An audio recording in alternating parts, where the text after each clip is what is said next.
Okay, same position, back take.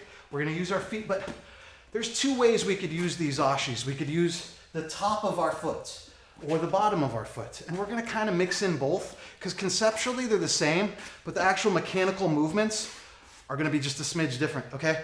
So you gotta kind of have that extra sensory perception and know where the weight isn't and know where the weight is.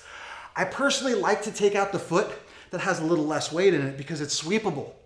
So no matter how I do it, whether it's like a crossing my body, like a kauchi, or if it's the top of my foot, I'm gonna use the same movement to get that foot out and suck back so he falls to his butt. So you gotta kind of disappear as you do it. So I'm kicking out his feet and then I'm moving backwards and pulling him straight down to the mat. So I have this. First of all, I'm gonna kind of put the weight on one side and I'm gonna step in and kick that foot, collapsing him down to his butt, okay? You see this a lot with a lot of high-level grapplers in the MMA, like Khabib Nurmagomedov. He uses these kind of like a series of trips to be able to find where that foot is off balance to sit them down. And that takes feel and timing. So most of it is the setup. How and where do I get the weight distributed? Like I'm pushing his weight to one side. So now I could step and use that ashi to then suck him backwards as that foot is slipping on that banana peel.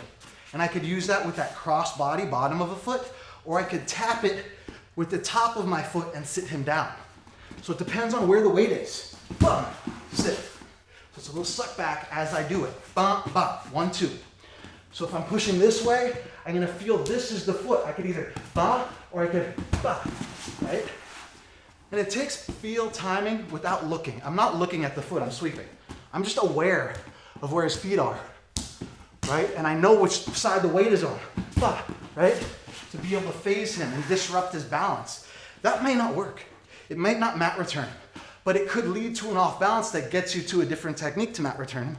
And it's one of my favorite setups to do these little foot playing trips, boom, to then be able to like, boom, like get in front, broomstick, mat return, different things, lift and return.